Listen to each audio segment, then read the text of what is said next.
Hola amigos, ¿cómo están? Queremos agradecerles que nos acompañen a un nuevo episodio de esta serie que titulamos Estudios sobre Jesús y la Ley. En esta ocasión queremos examinar este tópico, la simiente, la promesa y la ley. Conceptos que iremos desgranando desde el Génesis para poder llegar después a la teología del Nuevo Testamento. Estos temas son interesantes, pero a la vez muy importantes para entender cómo Dios actuó con la raza humana desde la creación, desde que Adán y Eva cometieron pecado. Y qué es lo que Dios espera del hombre en el plan que Dios trazó, que él hizo para la restauración de la relación entre el hombre caído y su creador. En esta ocasión, la simiente, la promesa y la ley, vamos a mirarlo desde el ángulo del Génesis y luego pasarnos a algunos textos del Nuevo Testamento. Pero en el caso del Génesis, vamos a ir nuevamente a capítulo 3 de Génesis, cuando ya se produjo la caída, y entonces aparecerá por primera vez la simiente o la semilla. Esto es la promesa de parte de Dios para establecer un quiebre total contra el poder del enemigo, Satanás, a través de la simiente o semilla. Y luego de ello entonces ver cómo Dios establece la ley o qué es lo que Dios pretende del hombre, cómo el hombre puede reanudar relaciones con el Creador a través de indicaciones que el Señor va a dar. Para ello invito a que vayamos a mirar Génesis capítulo 3, desde el versículo 8 en adelante. Ya conocemos los textos, solamente repasamos.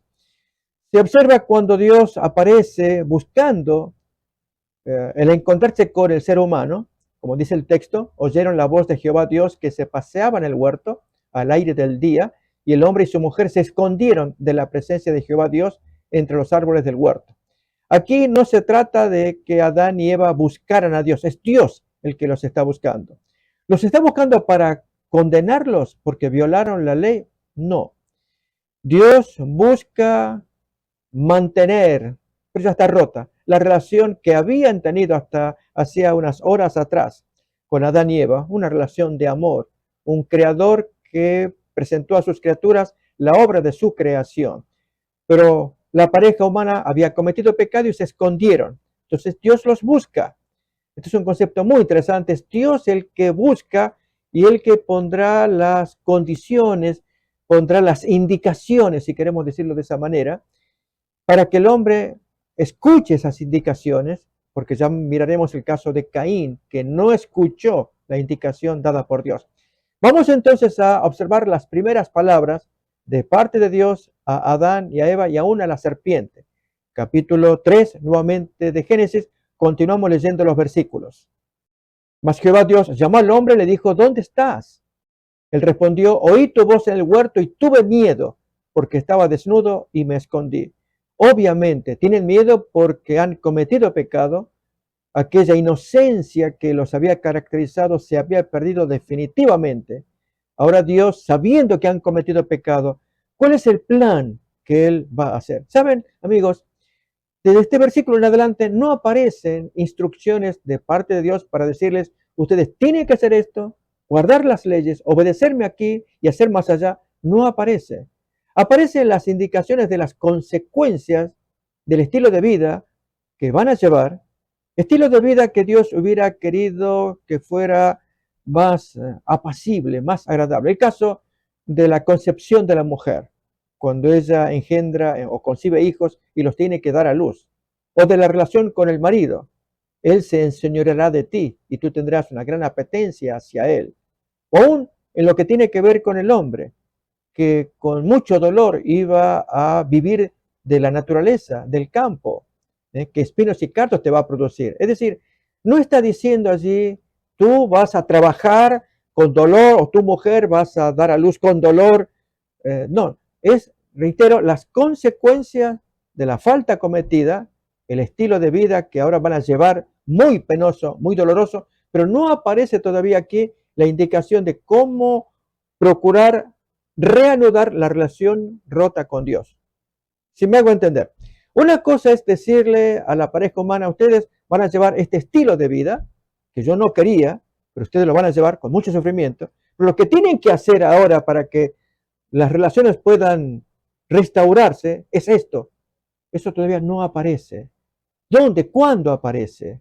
Saben, amigos, esto es muy importante porque Dios, cuando quiere reanudar la relación con el hombre, no está diciéndole al hombre, tú tienes que hacer esto y obedecer más allá, que es lo que los judíos entendieron en sus días. En otras palabras, que Dios dio leyes con el objeto de restaurar la relación del hombre con Dios. ¿Notan? Este concepto no aparece en Génesis. Insisto, Dios no va a dar las leyes buscando que el hombre las cumpla para restaurar su relación con el Creador. De otro modo lo veríamos en el Génesis. No aparece. Aparecen las consecuencias del estilo de vida que ellos tienen que llevar. Muy penoso, dije. Pero ¿dónde aparece entonces ese marco de obediencia que el hombre tiene que obedecer? Vamos a seguir leyendo para entender más el diálogo entre Dios y las dos criaturas y luego con la serpiente. Continuamos leyendo. ¿Quién te enseñó que estabas desnudo? ¿Has comido del árbol del que yo te prohibí? Obviamente comieron y entonces allí que Adán le pasa la responsabilidad a Eva, Eva finalmente a la serpiente, y así entonces Dios comienza a hablarles a uno y a otro. Vamos a mirar desde el versículo 15. Miremos allí. Fíjense, ya que Adán y Eva pasan su respectiva responsabilidad al compañero, Adán a Eva, Eva a la serpiente, pues Dios se dirigirá a la serpiente para hablar de sentencias. En el caso de la pareja, que aparecerá poco después, se va a hablar de, yo dije, las consecuencias. Insisto, no lo que ellos tienen que hacer para reanudar la relación rota. No, eso es otra cosa que ya vamos a ver. Lo que aparece ahora es capital. Al dirigirse a la serpiente, le va a hablar de un golpe mortal que va a recibir de parte de la simiente, zera en hebreo, que significa descendencia o linaje, y a la vez también simiente o semilla, en plural o singular. Un concepto que lo hemos comentado en el video anterior y vamos a insistir que es importante de distinguir que los judíos actualmente no lo perciben. Miremos pues entonces versículo 15. Y pondré enemistad entre ti, serpiente, y la mujer, entre tu simiente, zera, y la simiente de la mujer. Esta te herirá en la cabeza y tú le herirás en el calcañar. Amigos, esta es la parte más importante de Génesis y aún de la Biblia. El golpe mortal que Dios planeó darle al enemigo de las almas, al que arruinó la vida en el cielo, arrastrando la tercera parte de los ángeles, el que arruinó la vida aquí en la tierra, arruinando a la pareja, a la primera pareja, a su descendencia, que provocó el esparcimiento del pecado por doquiera, por ello vino el diluvio, etcétera, y a lo largo de los siglos hasta la fecha. Darle el golpe mortal. Amigos, saben, aquí hay un tema que vale la pena tomar en cuenta. Satanás fue echado del cielo, según Apocalipsis capítulo 12. Y hay gente que se preguntaría, pero ¿por qué lo mandaron a la tierra? ¿Por qué no lo destruyeron allá en el cielo? Lo que importa acá es pensar que el centro neurálgico del universo, allá en el cielo, fue limpiado. Y en ese sentido tenemos que estar gozosos porque el cielo fue limpiado. Ahora lo que queda es limpiar el resto de la creación. Voy a invitar a que miremos el texto en Apocalipsis capítulo 12, versículo 7. Recuerden, vamos a ir mirando textos, en este caso, al hablar de Satanás y la simiente o la semilla que le daría el golpe mortal, fundamental en las prioridades de Dios, de destruir al enemigo y así ver cómo hace con el resto de la creación para poder rescatarla. Vamos pues entonces, capítulo 12, 7, la lucha en el cielo entre el arcángel Miguel con esa serpiente. Después hubo una gran batalla en el cielo, Miguel y sus ángeles luchaban contra el dragón y luchaban el dragón y sus ángeles, pero no prevalecieron ni se halló ya lugar para ellos en el cielo.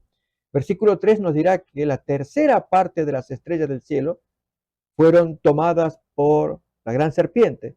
Podemos leer el texto para acordarnos que Satanás hizo mucho daño en el cielo al quitar la tercera parte de los ángeles.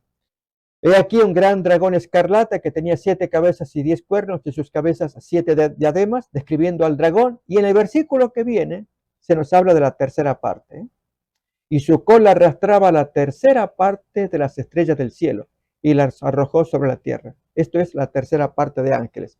Habíamos leído el versículo 9 que dice que ya no prevalecieron, no había más lugar en el cielo. Versículo 8. Leamos ahora el siguiente para ver más todavía de lo que Dios quiere para el cielo y para nosotros. Y fue lanzado fuera el gran dragón, la serpiente antigua, que se llama Diablo y Satanás, el cual engaña al mundo entero, fue arrojado a la tierra y sus ángeles fueron arrojados con él. Entonces la pregunta es, ¿por qué a la tierra?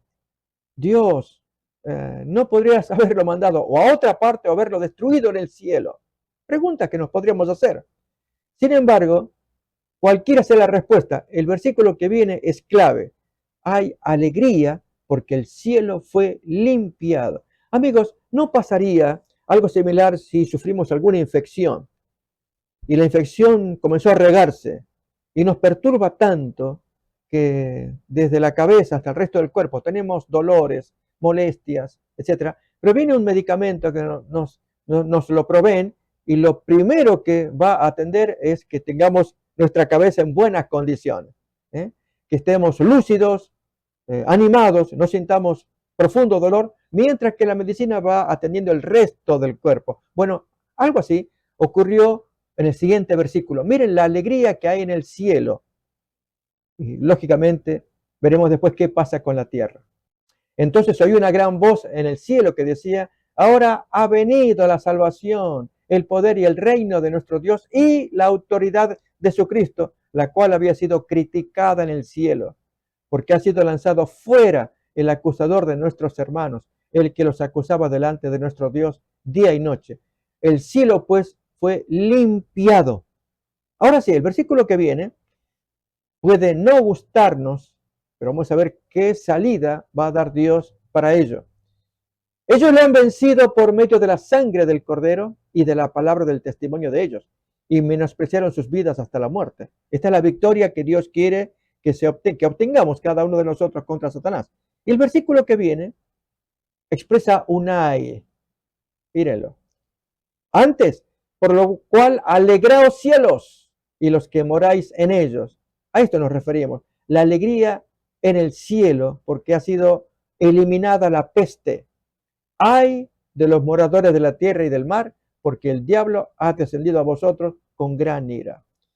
Y entonces otra vez la pregunta, ¿por qué tenemos que sufrir? Amigos, dijimos que las respuestas pueden ser varias, pero lo que estamos atendiendo es el foco, el centro, leyendo el texto bíblico. Primero, el cielo fue limpiado de la peste. Segundo, en Génesis 3:15 hay una promesa de un golpe mortal a esa peste, Satanás. Y entonces en ese golpe mortal tenemos la esperanza de que también la tierra será limpiada y con ella todo el universo quedará libre, limpio de esta peste, esto es Satanás y sus demonios. Pero entonces vendrá la instrucción de parte de Dios, qué es lo que el hombre tiene que hacer. Para ello, vamos a seguir leyendo los textos, versículos 16 en adelante, las instrucciones de las consecuencias sufridas por causa del pecado, a Adán y a Eva, pero no viene todavía el mandato, qué es lo que ellos tienen que hacer para restaurar la relación. Leamos pues, capítulo 3 de Génesis, versículo 16. Seguimos entonces con esa simiente que le daría el golpe mortal a Satanás en el versículo 15. ¿Lo hemos leído? Bien, ahora con Adán y Eva, versículo 16. Dice, a la mujer le dice, notamos, lo que aparece acá, amigos, tiene que ver con, insisto, las consecuencias, el estilo de vida que ellos tienen que llevar para sobrevivir en la tierra. Multiplicaré en gran manera los dolores en tus preñeces, con dolor darás a luz tus hijos, tu marido se enseñoreará de ti, etc. Versículo siguiente, tiene que ver con el hombre y los versículos que siguen todavía. Por cuanto obedeciste a la voz de tu mujer y comiste del árbol del que te mandé, diciendo que no lo hagas, maldita será la tierra por tu causa. Con dolor comerás de ella. Noten, no aparece todavía la instrucción de qué es lo que ellos tienen que hacer para restaurar la relación entre la criatura pecadora y su creador. Siguiente versículo, sigue hablando más todavía. Espinos y cardos te producirá y comerás plantas del campo. Con el sudor de tu rostro comerás el pan hasta que vuelvas a la tierra, porque de ella fuiste tomado, pues polvo eres y al polvo volverás. Nuevamente, estas son las consecuencias, una descripción de las cosas que ellos vivirían, sufrirían y que Dios no hubiera deseado. Prosigue más. Y llamó a Adán el nombre de su mujer Eva, por cuanto ella era la madre de todos los condenados. ¿Dice así el texto? No, había esperanza. Iba a ser la madre de todos los que vivirían. Qué bonito pensar que Dios decidió que la raza continuara, vivientes, ellos vivirían, pero tendrían que hacer cosas. Entre ellas, vamos a mirar el siguiente texto y así a ver si podemos leer algo.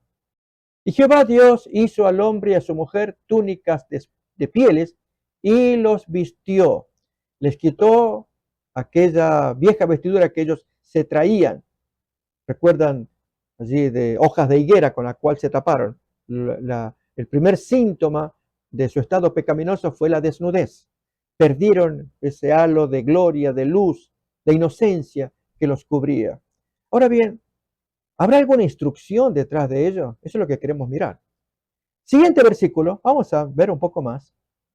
Y Jehová, Dios dijo, he aquí el hombre es como uno de nosotros, sabiendo el bien y el mal. Ahora pues, que no alargue su mano, y ya conocemos el texto, se les prohíbe el acceso al árbol de la vida. Y así termina el capítulo 3. Amigos, no se mira claramente la instrucción de lo que debían hacer para restaurar la relación rota.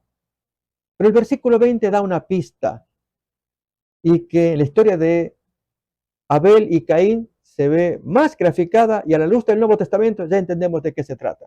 Otra vez leemos el versículo 21. Notemos ahí. Jehová Dios hizo al hombre y a su mujer túnicas de pieles y los vistió.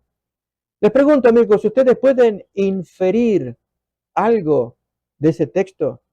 ¿Hay implícita alguna instrucción? ¿Podemos deducir algo? El texto es muy escueto, pero significativo. Déjenme decirlo y lo vamos a ver ilustrado con el caso de Abel y Caín y clarificado en el Nuevo Testamento. Cuando Dios tuvo que quitarles su vestido estrafalario con el cual se habían cubierto, hojas de higuera, Dios tuvo que despellejar, sacar la piel de algún animal. Algún animal tuvo que ser sacrificado. Efectivamente, aquí aparece el primer sacrificio de animales. No necesariamente que Dios hubiera dado muerte al animal, sino que Adán y Eva debían hacerlo para que a partir del animal sacrificado, Dios pudiera extraer la piel y cubrirlo. Aparece ese concepto en la Biblia. Voy a invitarles a que miremos algunos textos, dos al menos. Uno, el que aparece en Primera de Pedro, capítulo 1, versículo 19 y 20, y otro en Apocalipsis 13. Efectivamente, desde estos días, o de este día en particular, en que Dios viste a Adán y Eva con túnicas extraídas de pieles de animales sacrificados, allí se va a entender el plan de salvación. Había que cubrirlos, pero con una provisión que Dios traía y que entrañaba una instrucción. Pero leamos el texto primero para verificar esta idea. Miremos, tal vez el 18 para entender mejor el contexto del 19 y 20. Dice, sabiendo que fuisteis rescatados de vuestra vana manera de vivir, la cual recibisteis de vuestros padres, no con cosas corruptibles como oro o plata, sino, y ahora veamos, con la sangre preciosa de Cristo, como de un cordero sin mancha y sin contaminación, ya destinado desde antes de la fundación del mundo, pero manifestado en los postreros tiempos por amor de vosotros. Ya de antes que el mundo fuera creado, estaba el plan de que Jesús saldría como garante, como garantía para el hombre pecador en caso que pecara. Finalmente cometió pecado y Jesús salió allí en un acuerdo que Hebreos capítulo 13:20 llamará un pacto eterno entre el Padre y el Hijo. Bonito pensamiento. Dios desde siempre había establecido con Jesús, con el Hijo de Dios, con su eterno compañero, un pacto por el cual Jesús saldría de garante desde antes de la fundación del mundo, como el Cordero sin mancha. Leamos Hebreos capítulo 13. Y el Dios de paz que resucitó de los muertos a nuestro Señor Jesucristo, el gran pastor de las ovejas, por la sangre, ¿cómo le llama? Del pacto eterno. Hay un pacto eterno, ¿eh? Establecido desde antes y que duraría por siempre. Eterno tiene esa idea. Pero vamos a leer también el texto de Apocalipsis capítulo 13, versículo 8, y aquí, amigos, varían las traducciones. En español vamos a seguir la Reina Valera 60, que es la traducción correcta, del orden, del juego de palabras que lo compone, a diferencia de otras Biblias como la Biblia de las Américas, la Biblia de Jerusalén. Hay otras que no traducen, y vamos a hacer la lectura para entender de qué se trata. Lamentablemente no siguen el orden como aparece en griego original. Apocalipsis capítulo 13, versículo 8. Esto es la Reina Valera 60. Y la adoraron a la bestia todos los moradores de la tierra cuyos nombres no estaban escritos en el libro de la vida del Cordero que fue inmolado desde el principio del mundo. Noten allí, el Cordero fue inmolado desde el principio del mundo. Significa que fue sacrificado, degollado al comienzo del mundo. ¿Cuándo fue? Justamente en aquella ocasión con Adán y Eva. La otra lectura, ponemos otra vez el texto de la Reina Valera 60, si ustedes quieren consultar con otra traducción, dije, Biblia de las Américas, Biblia de Jerusalén, hay otras, leen de esta manera, y la adoraron a la bestia todos los moradores de la tierra, cuyos nombres no estaban escritos desde la fundación del mundo, o desde el principio del mundo, en el libro de la vida del Cordero que fue inmolado. O sea, la pregunta es, el principio del mundo, ¿a qué se refiere? ¿A que los nombres no estaban escritos en el libro o que el Cordero fue inmolado desde el principio del mundo? Notamos, varía el sentido dependiendo de la traducción. Pero reiteramos, en el griego aparece el orden tal y cual como lo tenemos en la Reina Valera 60, lo que indica que Jesús fue sacrificado al principio del mundo. Este es el punto. O como dijera la carta de Pedro, desde antes de la fundación del mundo. Ahora, si el Cordero fue sacrificado, que representa a Cristo que fue sacrificado desde antes o desde el principio del mundo, cualquiera de las dos expresiones es válida. Esto es sacrificado en presencia de Adán y Eva en forma de símbolo, porque luego vendría en la realidad. ¿Qué significa cubrirlos con la piel? Mírelo en Romanos capítulo 13, versículo 10 podemos leer en adelante para leer el 12, que va a ser clave. El amor no hace mal al prójimo, porque así que el cumplimiento de la ley es el amor. Y esto conociendo el tiempo, que es hora ya de levantarnos del sueño, porque ahora está más cerca de nosotros nuestra salvación que cuando creímos. La noche está avanzada, se acerca el día. Desechemos pues las obras de las tinieblas, noten acá, y vistámonos las armas de la luz. Y el siguiente versículo. Andemos como de día, honestamente, no en glotonerías y borracheras, no en lujurias y lascivias, no en contiendas, no en envidia, sino, recuerdan, vistámonos de las armas de la luz, sino vestíos del Señor Jesucristo. En otras palabras, vestirnos del Señor Jesucristo significa todo lo que el versículo anterior había dicho.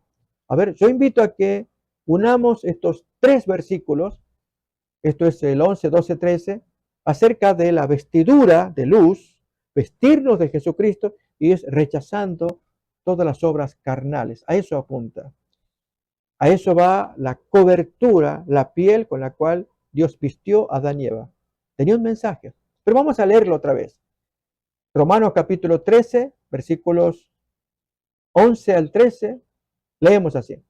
Y esto, conociendo el tiempo que ya es hora de levantarnos del sueño, porque ahora está más cerca de nosotros nuestra salvación que cuando creímos. La noche está avanzada y se acerca el día. Desechemos pues las obras de las tinieblas y vistámonos las armas de la luz. Andemos como de día, honestamente. Eso es vestirnos las armas de la luz. Andar honestamente, haciendo bien las cosas delante de Dios. No en glotonerías, no en borracheras, no en lujurias, no en lascivias, no en contiendas, no en envidia, sino, versículo 14, vestíos del Señor Jesucristo y no proveáis para los deseos de la carne, que era lo mismo que dijo el versículo anterior, contiendas, borracheras, etc.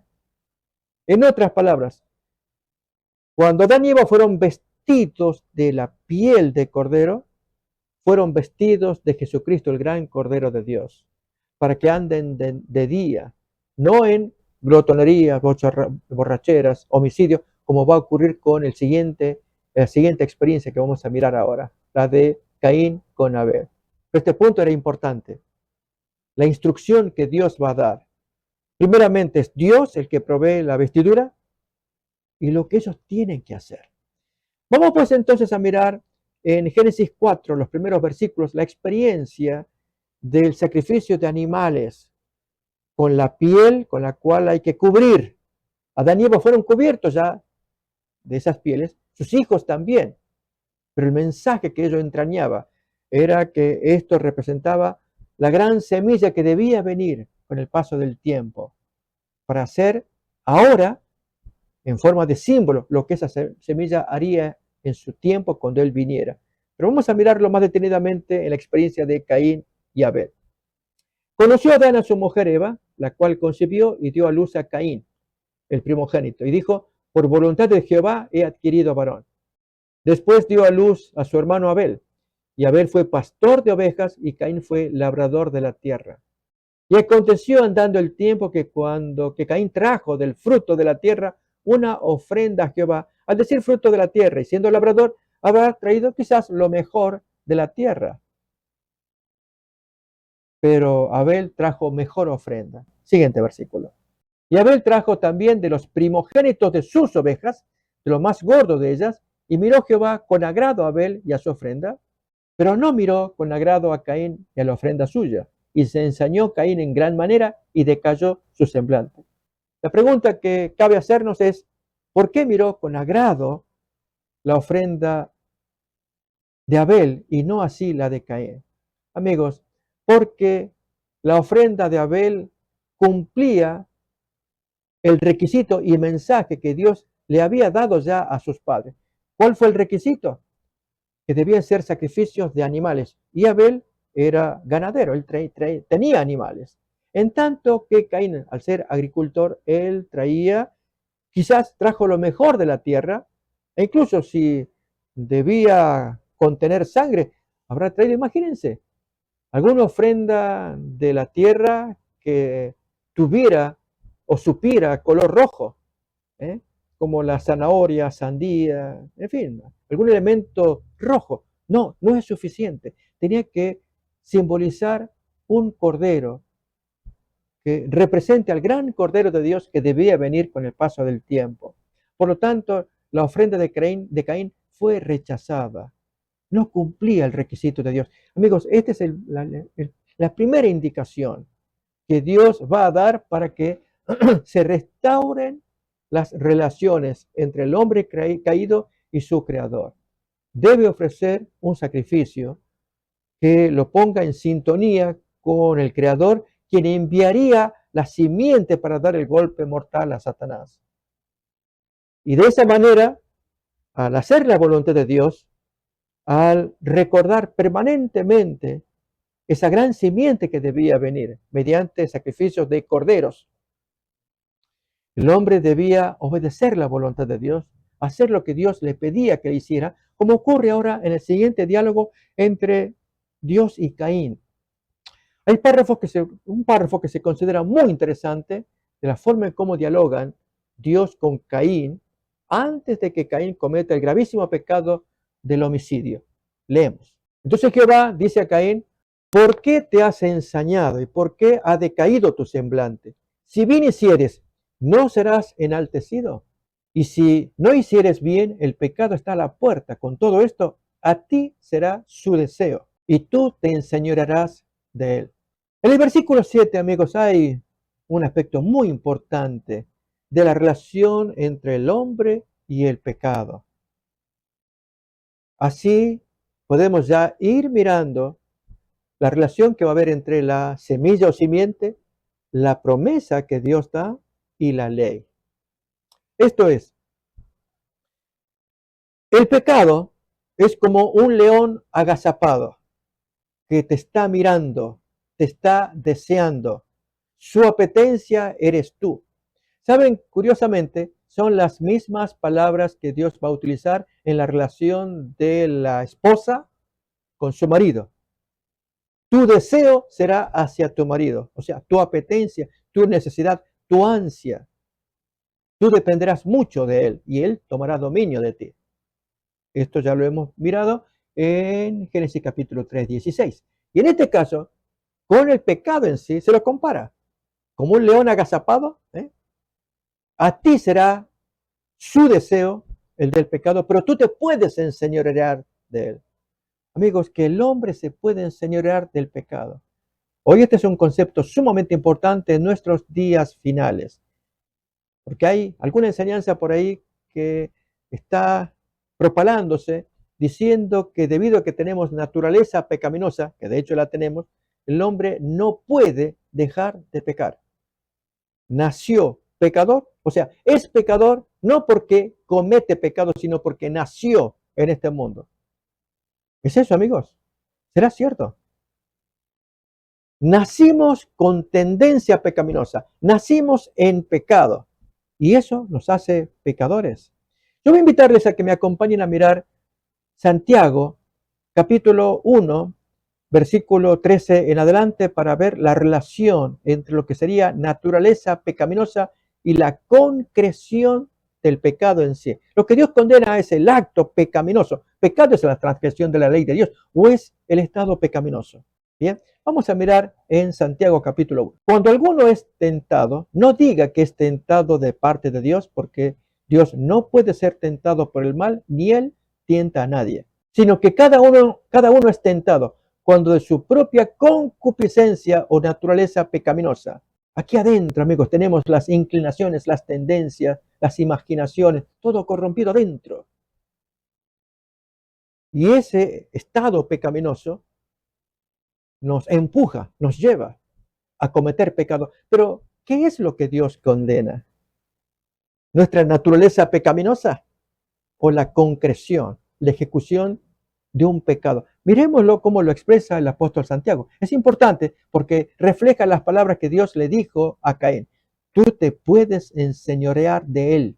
Entonces, la concupiscencia, después que ha concebido, da a luz el pecado, y el pecado siendo consumado, siendo ejecutado, da a luz la muerte.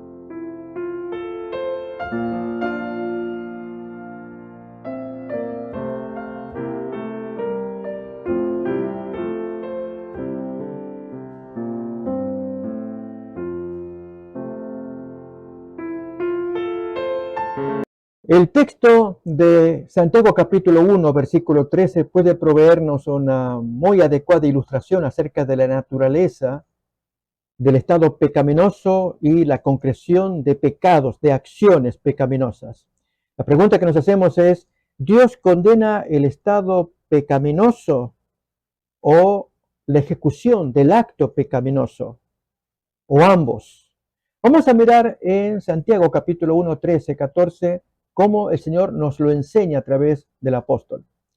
Cuando alguno es tentado, no diga que es tentado de parte de Dios, porque Dios no puede ser tentado por el mal, ni él tienta a nadie, sino que cada uno es tentado cuando de su propia concupiscencia o naturaleza o estado pecaminoso es atraído y seducido. Entonces la concupiscencia, después que ha concebido, da a luz el pecado, y el pecado siendo consumado, da a luz la muerte. Notemos que no está diciendo que la muerte se produce por el estado pecaminoso. Todos nacemos con concupiscencia, todos nacemos a este mundo con naturaleza pecaminosa, pero lo que Dios va a condenar es la transgresión de la ley. Ahora bien, fijémonos que así como Dios le dijo a Caín que él podía sujetar su naturaleza pecaminosa, el pecado, vamos a repasar el texto, les invito a que me acompañen para comparar ambos textos, el de Génesis capítulo 4, versículo 7, con este de Santiago 1:14, para ver el paralelo que hay entre ambos y cómo el hombre puede controlarlo, pero tenemos que pensar en algo. A ver, vamos a mirar. Si bien hicieres, esto es Génesis, no serás enaltecido, si no hicieres bien, el pecado está a la puerta, con todo esto a ti será su deseo. En otras palabras, yo dije como león agazapado, te busca, te quiere atrapar, pero tú te puedes enseñorear de él. Noten que el Señor está describiendo la naturaleza del hombre. Alguien dirá, pero no está tan corrompida con Caín como lo estuvo luego con el paso de los siglos, donde ya el hombre no se puede enseñorear del pecado. ¿Será, amigos? Estamos mirando a quien será ya un potencial asesino, como es Caín. Las palabras de Dios no caben para las restantes generaciones. Esto es, tú te enseñorearás de él, si tú quieres. Vamos a verlo ilustrado ahora en Santiago 1:14, la relación entre la concupiscencia y el fruto de esa concupiscencia. En Santiago 1:14 se nos dice que cada uno es tentado cuando de su propia concupiscencia es atraído y seducido. Y versículo 15, cuando la concupiscencia ha concebido, da a luz el pecado. Y el pecado siendo consumado, da a luz la muerte. Mis queridos amigos, permítanme usar esta ilustración que tendrá más relación con las mujeres, ya que se habla de una preñez, en el texto de Santiago, que ha concebido o se ha preñado.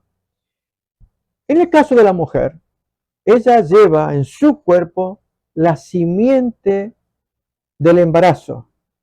Esto es su óvulo, es natural que con el óvulo que ella carga consigo puede embarazarse. Pero si no desea embarazarse, aquí se está comparando el pecado con el embarazo, el feto, el hijo, el pecado. ¿Qué hace falta que la mujer haga para que no tenga hijo, aunque ella tiene óvulo? Que no se cruce un varón con espermatozoide. Se unen los dos y produce el feto, el hijo, ¿verdad? Bueno, en la vida espiritual pasa algo similar. Voy a invitar a que leamos otra vez el texto de versículo 15, Santiago 1:15, para hacer el intercambio de palabras. Entonces, la concupiscencia, después que ha concebido, así está el tema, ha permitido que algo ajeno a ella, separado de ella, entre en su cuerpo. Y entonces se gesta algo que va a ser pecado. Se está gestando hasta que luego lo da a luz. Ahí se consumó el pecado y eso produce muerte. Amigos, sucede con nuestra naturaleza pecaminosa. Nosotros tenemos tendencias pecaminosas, pero cuando las vamos gestando, déjenme que lo ilustre, es el hombre que contempla por la persiana de su casa la ventana de la vecina. Él tiene tendencia natural, y quizás uno podría decir la atracción natural entre hombre y mujer. Pero este hombre casado mira a una mujer casada y él sabe que eso no debe pasar. Pero él la mira porque la mujer es muy hermosa. Y abre la persiana y está mirando. El asunto es que la concupiscencia de él, recuerden el ejemplo que usé de la dama que tiene óvulo en su cuerpo. Si no entra el espermatozoide, ella no va a concebir. Así también el hombre. Si él abre la persiana, va a entrar algo extraño, algo ajeno a sus ojos. Y eso producirá una gestación. Y es el caso del hombre que no para en su mal deseo de estar mirando a la vecina en lugar de bajar la persiana y alejarse de allí. No, él está mirando y en un momento en que está gestando en su cabeza fantasía, una impura imaginación con respecto a la dama, ella no sabe nada. En un momento él decide trasponer la puerta de su casa y entonces va a tocar a la puerta de la vecina. Ustedes ya imaginan, es lo que el texto de Santiago nos está diciendo, que la concupiscencia, después que ha concebido, ha metido malos pensamientos en su corazón. Está gestando, en el caso de este hombre, mirando tras la persona, está gestando el mal pensamiento de cómo hacer para llegarse a la vecina. ¿No fue eso lo que le pasó a David cuando estuvo contemplando a la vecina, allí desde la terraza, y la mujer bañándose en su casa? Si alguien dirá que si estaba con ropas, sin ropas, amigo, esa es la señora que estaba allá. Era el hombre que con su naturaleza pecaminosa debía cerrar la persiana de sus ojos y alejarse de allí.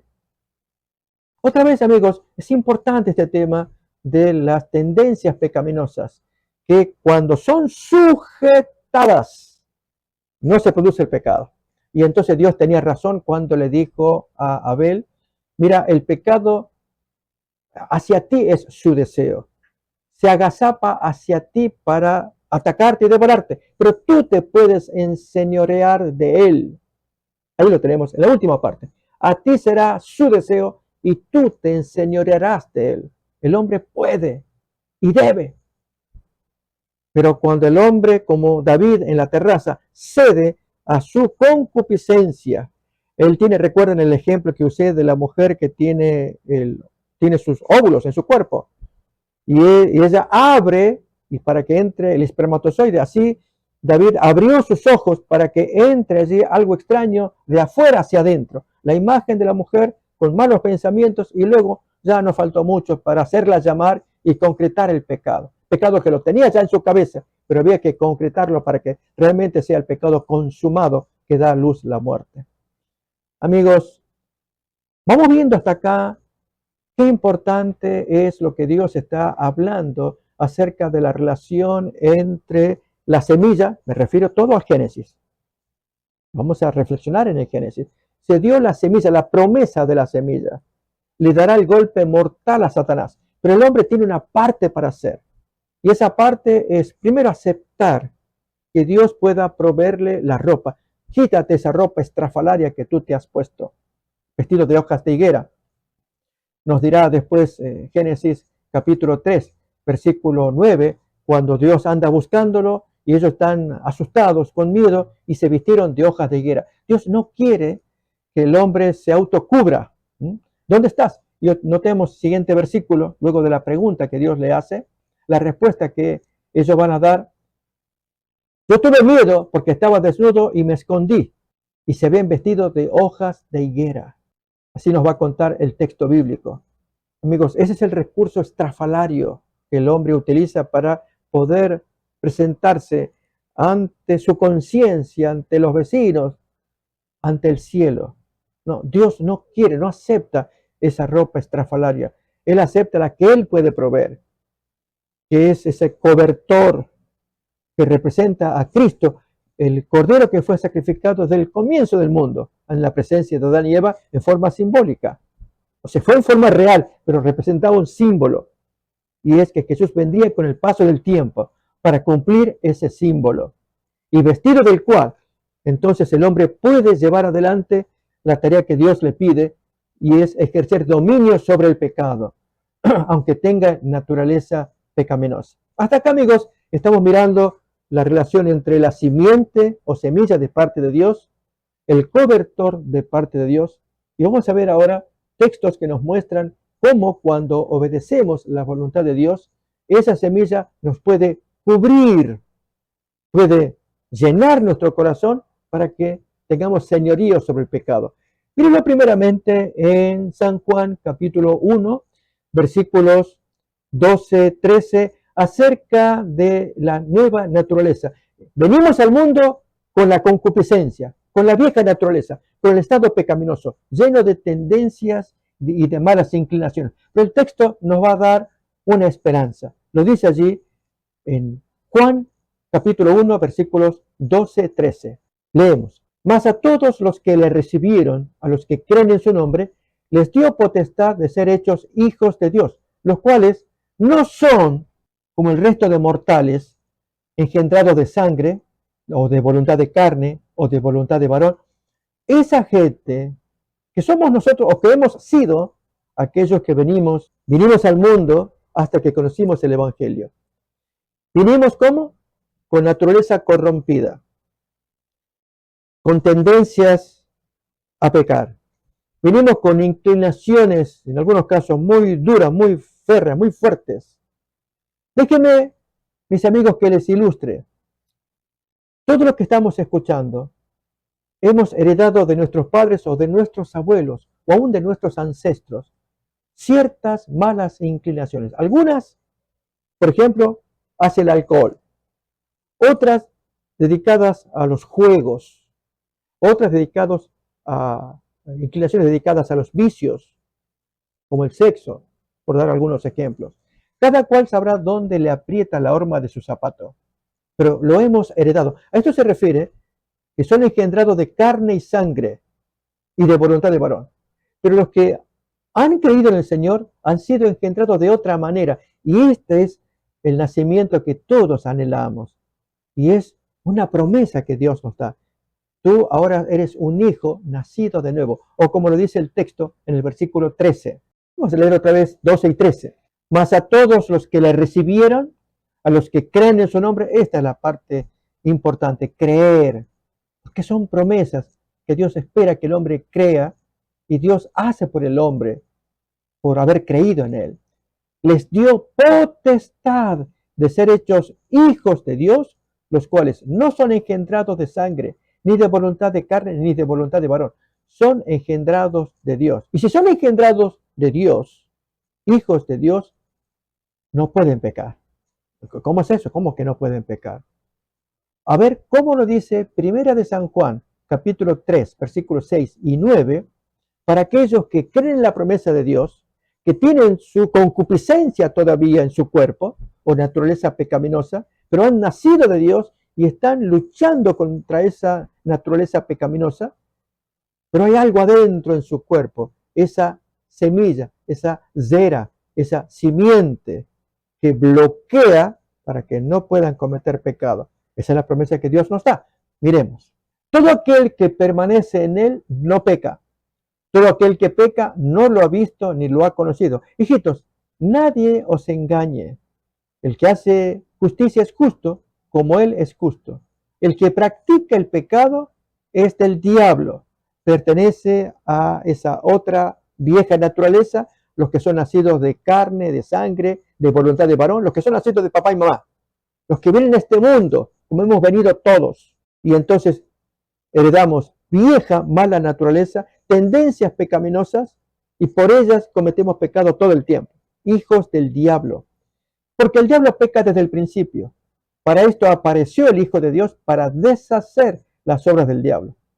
Todo aquel que es nacido de Dios, reparemos ahora, no practica el pecado, porque la simiente de Dios permanece en él y no puede pecar, porque es nacido de Dios. ¿Notan?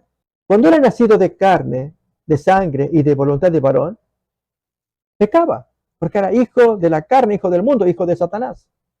Pero al ser hijo de Dios, que Dios le dio potestad de ser hechos hijos de Dios, porque ha creído, ahora recibe la simiente que lo bloquea para que no pueda pecar. Eso es lo que el texto nos dice. Otra vez leemos el versículo 9. Todo aquel que es nacido de Dios no practica el pecado, porque la simiente de Dios, que es Cristo, permanece en él y no puede pecar porque es nacido de Dios. También lo dirá Primera de San Juan, capítulo 5, versículo 18, pero allí en lugar de simiente se usa otra palabra, es un título, pero que se ha prestado a mala interpretación. La palabra engendrado, que se utiliza para referirse al sacerdote. Jesús, cuando es constituido sacerdote, se cita el Salmo que dice, yo te he engendrado para que seas sacerdote. Entonces, es un título que se aplica a Jesús y aún incluso con la resurrección. Cuando Jesús resucita, yo te he engendrado. Se aplica a ese título, engendrado, para referirse a ambas cosas, a la resurrección de Jesús y a su sumo sacerdocio. Pero en este caso vamos a mirar cómo la palabra engendrado se utiliza como simiente para proteger al que ha nacido de Dios. Sabemos que todo aquel que ha nacido de Dios no practica el pecado, pues aquel que fue engendrado por Dios le guarda y el maligno no le toca. ¿Qué es eso? Aquel que fue engendrado por Dios. Engendrado por Dios. Ese es Jesús. Entonces, aquel engendrado por Dios ahora lo va a guardar. Recuerden, engendrado es un título. No quiere decir que biológicamente proceda de Dios, sino es una expresión que se utiliza para referirse básicamente a estos dos asuntos. La resurrección de Jesús, esto aparece en Hechos, en el capítulo 3, y también va a aparecer en Hebreos para referirse al sumo sacerdocio de Jesús. Lo que importa hasta lo que estamos escuchando, amigos, que Dios promete al que ha nacido de Dios cuidarlo para que no cometa pecado, a menos que voluntariamente quiera cometer. Y en ese caso, pues, el Señor lo libera cuando no quiere obedecer a Dios. Es el caso de gente que venían militando en el camino cristiano y habiendo buscado protección de Dios, cuando Jesús dice orad para que no entréis en tentación. Y la persona busca a Dios para que Dios le cuide, pero cuando decide pecar o cometer pecado es triste, abandona la protección de Dios. De naturaleza pecaminosa, amigos, ahora participamos de nueva naturaleza porque somos nacidos de Dios. Mírenlo cómo lo va a expresar la segunda carta de Pedro, capítulo 1, versículo 4, cuando se nos dice que somos participantes de la naturaleza divina. Una promesa que Dios nos lo da a todos para que aquella vieja concupiscencia que menciona Santiago cada vez muera, o como dijera Pablo, cada día muero, va muriendo la vieja naturaleza. Miremos pues entonces, segundo de Pedro, capítulo 1, versículo 4. Por medio de las cuales nos ha dado preciosas y grandísimas promesas, para que por ellas llegaseis a ser participantes de la naturaleza divina, habiendo huido de la corrupción o concupiscencia que hay en el mundo a causa de la concupiscencia. Noten, aparece esa palabra nuevamente, pero en el contexto opuesto. Si nosotros tenemos concupiscencia, naturaleza corrompida, pero ahora participantes de la naturaleza divina, Dios nos da en forma gratuita porque creemos, porque Él lo concede a quienes lo reciben como su Padre para ser hechos hijos de Dios. Y Dios nos concede este privilegio. Heredamos pues naturaleza divina, pero hay que huir de la naturaleza corrompida y de la concupiscencia. Amigos, es posible obedecer. ¿Y usted querrá obedecer? Nuestra invitación al preparar estos videos es conocer más a fondo cómo la palabra de Dios nos enseña. En este caso, la relación entre la semilla, simiente y la promesa de Dios. Y queremos en un siguiente video mirar todavía más la relación con la ley de Dios. Semilla, promesa, ley, con más detalle. Pero mientras tanto, la invitación es que nosotros deseemos cooperar con Dios. Dios lo dio todo, pero Dios quiere que el hombre ceda su voluntad para que Dios vaya ayudándole a hacer la voluntad de Dios. Esto es como se le dijo a Caín: tú puedes enseñorearte del pecado, pero tienes que hacer la voluntad de Dios, no traer la ofrenda como tú traes de la tierra, sino el sacrificio de animales como lo hizo tu hermano, para que Dios te lo acepte. Caín no aceptó. Lo aceptaremos nosotros. Mis queridos amigos, que Dios les bendiga, Dios les guarde, si estamos dispuestos a aceptar la voluntad de nuestro Padre y seguir el camino de nuestro Señor Jesucristo. Que Dios les bendiga.